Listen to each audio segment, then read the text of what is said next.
नमस्कार। आज हम राजस्थान में परिवहन के साधन और उनसे संबंधित समस्याओं का अध्ययन करेंगे। राजस्थान हो या कोई भी प्रदेश हो जिसके आर्थिक, सामाजिक, सांस्कृतिक, राजनीतिक जीवन में परिवहन के साधनों का बहुत बड़ा एक महत्वपूर्ण रोल होता है, भूमिका होती है, जो उस प्रदेश के विकास में मुख्य रूप से सहायक होती है। जैसे हम देखते हैं कि कृषि है, खनन है, उद्योग धंधे हैं, जो किसी भी आर्थिक जीवन का शरीर व हड्डियाँ मानी जाती है। उसी तरह परिवहन भी उस प्रदेश के आर्थिक ढांचे की एक स्नायु प्रणाली है, नर्व सिस्टम है, जो उस देश के विकास में महत्वपूर्ण भूमिका निभाती है। देश की औद्योगिक उन्नति होती है, व्यापार होता है, कृषि से संबंधित विकास का आधार होता है। परिवहन के साधनों के विकास इसमें पूरी तरह से अपना योगदान देते हैं और पूरी तरह से वो उसमें जुड़े हुए होते हैं, चाहे वो किसी भी रूप में हो, छोटे रूप में हो, बड़े रूप में हो। इस तरह से ये परिवहन के साधन इससे संबंधित कार्य लेते हैं। राजस्थान एक बड़ा भूभाग है जिसमें परिवहन के साधनों के बहुत अधिक आवश्यकता पड़ती है, और इसमें विभिन्न भिन्न भिन्न प्रकार की जो स्थलाकृतियाँ जो हम देखते हैं, या जो भौतिक भूभाग देखते हैं राजस्थान में, जिसको लेकर भी सड़कों और रेल के साधनों का बहुत बड़ी अपने आप में महत्वपूर्ण भूमिका रहती है। किसी भी स्थानीय और राष्ट्रीय यदि व्यापार के बारे में हम बात करें तो एक बहुत बड़े भूभाग को सुचारू रूप से संचालन करने के लिए परिवहन और संचार के साधनों की मुख्य भूमिका रहती है। जैसे सड़क हैं, रेल हैं, वायुमार्ग है, इनका विशेष रूप से महत्व रहता है, चाहे वो राष्ट्रीय हो या अंतर्राष्ट्रीय हो या स्थानीय हो, किसी भी तरह से ये सभी सामग्री इसमें शामिल रहती है। अब मैं परिवहन की बात करूं तो परिवहन एक स्थान से दूसरे स्थान पर ले जाने की वाली जो प्रक्रिया होती है उसको परिवहन के नाम से जानते हैं। इसका माध्यम कोई भी हो सकता है। राजस्थान में हम परिवहन के आधार की बात करें तो रेल और सड़क इसमें महत्वपूर्ण भूमिका निभाते हैं। आज हम जो बात करने वाले हैं वो इसमें हम सड़क मार्ग के बारे में बात करेंगे। सड़क मार्ग राजस्थान में जो देखते हैं तो इसमें कुछ महत्वपूर्ण चीज़ें हमें देखने को मिलती है, अलग अलग तरह से इसमें कुछ साधन देखने को मिलते हैं। सड़क परिवहन की हम बात करें तो राजस्थान में जो सड़क परिवहन है या किसी भी और उसमें देखें तो ये काफ़ी प्राचीन काल से ही चला आ रहा है। राज्य का 80% कुल जो परिवहन या जो जन परिवहन है वो सड़क द्वारा, माल का 90% सड़क वाहन द्वारा ही किया जाता है, परिवहन किया जाता है। और जो प्राचीन सभ्यताएं रही है उनमें भी सड़कों का एक महत्वपूर्ण भूमिका रही है। और जो हम सभ्यताएं देखते हैं उनमें भी समकोण जो एक समकोण पर काटने वाली सड़कें हमें प्राचीन जो सभ्यताएं उनमें भी हमें देखने को मिलती है। सड़क जो होती है वो विभिन्न भूभागों में यात्रियों को, संदेश को, माल ढुलाई को और आवागमन आदि को अपनाए जाने के लिए जो एक मार्ग होता है वो सड़क के रूप में हम काम में लेते हैं। वो कच्चा पक्का, डामरीकरण कैसा भी इस तरह का हो सकता है। और इनमें जो संचार के जो साधन होते हैं उनके माध्यम से हम इस काम को लेते हैं। सड़क के बारे में मैं राजस्थान में जो सड़क परिवहन की जो महत्व है उनके ऊपर कुछ चर्चाएं करना चाहता हूँ। जैसे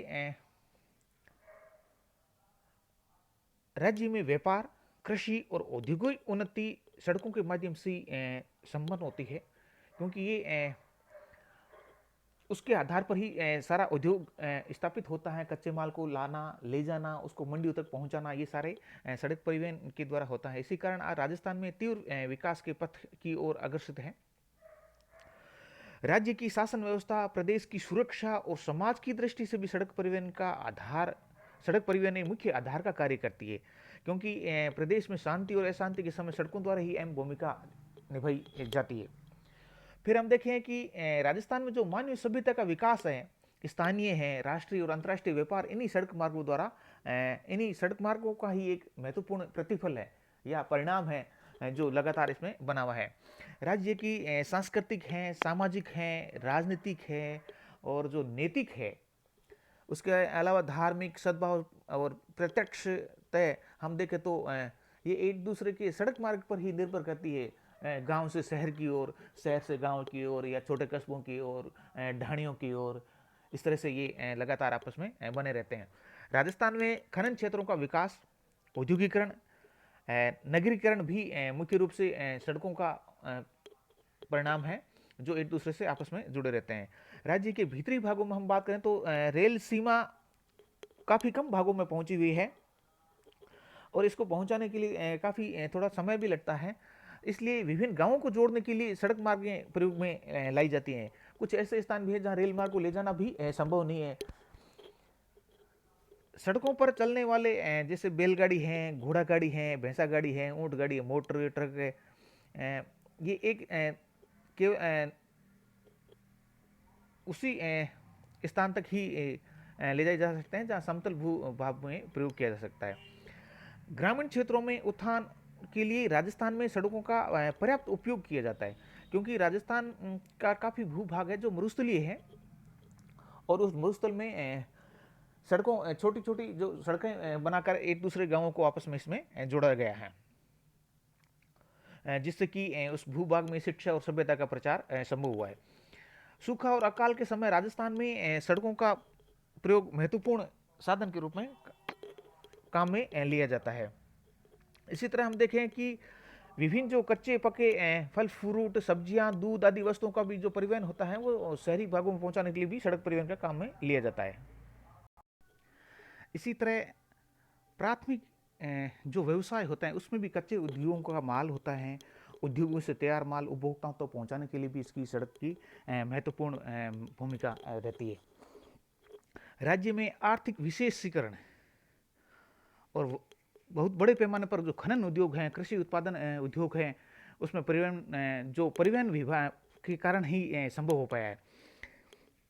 राज्य में परिवहन के फलस्वरूप विभिन्न प्रदेशों की आर्थिक जो अन्योन्य क्रियाएं और आश्रित एकाधिक जटिल होती जा रही है।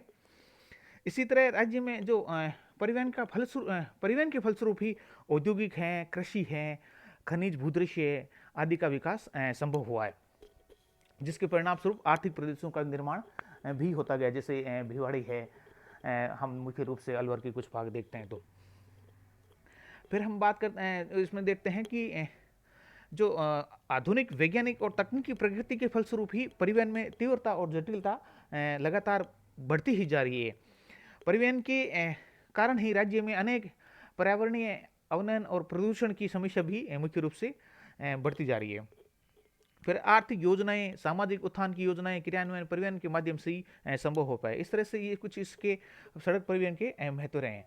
अब मैं सड़क परिवहन के जैसे कुछ उद्देश्य उन पे नज़र डालना चाहूँ तो राजस्थान के हिसाब के अकॉर्डिंग या उसके राजस्थान प्रदेश के अनुसार मैं बताऊँ, राज्य में पूर्वी भाग और पश्चिमी भाग के बीच में प्रादेशिक असंतुलन को कम करने के लिए एक प्रादेशिक समानता स्थापित करना, क्योंकि पूर्वी भाग और पश्चिमी भाग में राजस्थान में काफ़ी अंतर है। पूर्वी भाग पठारी भाग है, जबकि पश्चिमी भाग है वो मरुस्थलीय भाग है। तो इन दोनों को आपस में बनाए रखने के लिए सड़क परिवहन मुख्य रूप से महत्वपूर्ण भूमिका निभाता है। फिर राज्य में राजस्थान में जो कृषि है, खनन उद्योग है, व्यापारिक उद्योग है, इन गतिविधि को सुचारू रूप से संचालित करने के लिए भी सड़क परिवहन की महत्वपूर्ण भूमिका रहती है। तुरंत खराब होने वाली वस्तुएं, शीघ्र खराब होने वाली वस्तुएं जैसे सब्जियां हैं, दूध हैं, फल हैं, फूलों को शीघ्र सहायता से उपभोक्ताओं तक और एक स्थान से दूसरे स्थान तक पहुंचाने के लिए सड़क परिवहन मुख्य रूप से महत्वपूर्ण भूमिका निभाता है।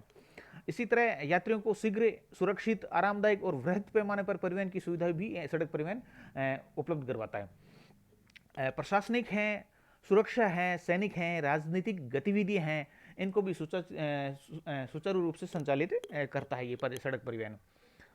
फिर हम देखें कि सूखा और अकाल के समय आवश्यक वस्तुओं का उपयुक्त मात्रा व सामान पहुंचाने के लिए भी सड़क परिवहन का महत्वपूर्ण स्थान है। कुछ ऐसे स्थान होते हैं जहां सड़क परिवहन ही मुख्य रूप से कार्य होते हैं, सभी जगह रेल परिवहन नहीं के बराबर होता है। विभिन्न प्रशासनिक, खनन और औद्योगिक केंद्रों को आपस में जोड़ने के लिए भी महत्वपूर्ण भूमिका निभाता है। इसी तरह आर्थिक विकास की जो योजनाएं हैं उनके क्रियान्वयन में भी महत्वपूर्ण इसका सहयोग प्रदान करता है ये सड़क परिवहन। प्रादेशिक नियोजन को भी ये मुख्य रूप से आधार प्रदान करता है। अब मैं बात करूंगा सड़क परिवहन को प्रभावित करने वाले कौन कौन से कारक हैं। तो सड़क परिवहन को प्रभावित करने वाले कारकों को मैंने चार्ट के माध्यम से इसमें दिया है। इसमें दो तरह के कारक होते हैं जो मुख्य रूप से सड़क परिवहन को प्रभावित करते हैं। एक भौतिक कारक होता है, दूसरा मानवीय दशाएं होती है, भौतिक दशाएं और मानवीय दशाएं। भौतिक कारक को हमने दो भागों में विभाजित किया है। इसके दो भाग हैं, एक प्राकृतिक कारक है, दूसरा जलवायु कारक है। प्राकृतिक कारक के रूप में हम बात करें तो धरातली स्वरूप है, कैसा है, मतलब उबड़ खाबड़ है, ऊंचावच है, जिसको हम कह सकते हैं।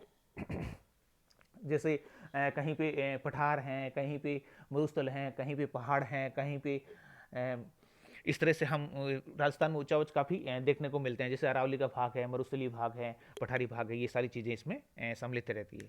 फिर वहाँ का ढाल कैसा है, भूमि की बनावट कैसी है, मिट्टियाँ कैसी है, वहाँ की सड़क बनाने लायक है या नहीं है, इस तरह से ये कुछ कारक इसमें मुख्य रूप से शामिल होते हैं। जलवायु कारक की हम बात करें तो इसमें तापमान है, वर्षा की मात्रा है, सूर्यताप है, हवाएं हैं, मौसम है। जलवायु परिवर्तन कितना महत्वपूर्ण रहता है, दिन और रात की तापमान में परिवर्तन मुख्य रूप से इसमें भूमिका निभाता है। तापांतर होता है, जो दैनिक मासिक और वार्षिक, इस तरह से इसमें वाष्पीकरण की मात्रा कितनी है, ये सभी इसको प्रभावित करते हैं। अब मैं बात करूं तो दूसरा जो महत्वपूर्ण आवश्यक दशाएं हैं वो मानवीय दशाएं हैं। मानवीय दशाएं सड़क परिवहन को काफ़ी रूप से चार प्रकार से इसको प्रभावित करती है। जैसे आर्थिक हैं, जनसांख्यिकीय कारक है, जनानिकीय और सामाजिक कारक है, अन्य भी कुछ महत्वपूर्ण कारक हैं। आर्थिक कारक के रूप में मैं बात करूं तो सट्टी के साधन हैं, पर्यटन है, पूंजी है, बाजार हैं, तकनीकी हैं, खनन कार्य, औद्योगिकरण है, नगरीकरण है, परिवहन की मार्ग और साधन हैं, व्यापार हैं, संचार हैं, विशिष्ट आर्थिक तंत्र हैं, कृषि विस्तार है, मशीनीकरण है, और भी बहुत सारे कारक हैं जो इसमें शामिल हैं। ये सभी एक दूसरे को जोड़ने के लिए सड़क परिवहन मुख्य रूप से इसको प्रभावित करता है या उनको सड़क परिवहन को अपनी ओर आकर्षित करता है। अब मैं बात करूं जननांकीय कारक हैं तो राजस्थान का जो जन वितरण है वो किस तरह का है, उसका जन घनत्व कैसा है, जन संख्या में वृद्धि किस तरह की है, सामाजिक संरचना और संगठन किस तरह का है, सामाजिक सुरक्षा कैसी है, जन सूचनाएं वहाँ किस तरह से संचालित की जा रही है, सामाजिक जो योजनाएं हैं उनका किस तरह से क्रियान्वयन किया जा रहा है, त्यौहार और उत्सव किस तरह के हैं, सामाजिक जागृति किस प्रकार की है, आदि इसको सड़क परिवहन को मुख्य रूप से प्रभावित करते हैं। सामाजिक कारक की हम बात करें तो प्रशासनिक कार्य, प्रादेशिक एकता, पड़ोसी राज्यों से किस तरह के संबंध इनके बने हुए होते हैं, राजनीतिक स्थिरता, सरकारी नीतियां, प्रादेशिक संस्थान, सड़क नीति का निर्माण, नियोजन व प्रबंधन, राजनीतिक स्वार्थ आदि सभी हैं जो इसको सड़क परिवहन को प्रभावित करने वाले महत्वपूर्ण कारकों में शामिल हैं। अन्य कारकों की मैं बात करूं तो इसमें मनोवैज्ञानिक कारक है, धार्मिक आस्था है, धार्मिक स्थल हैं, धार्मिक यात्राएं हैं, धर्म प्रचार हैं, सांस्कृतिक सम्मेलन हैं, सद्भावना यात्राएं हैं, नैतिक मूल्य हैं, और भी बहुत सारे ऐसे कारक हैं जो सड़क परिवहन को प्रभावित करने वाले कारकों में महत्वपूर्ण भूमिका निभाते हैं। धन्यवाद।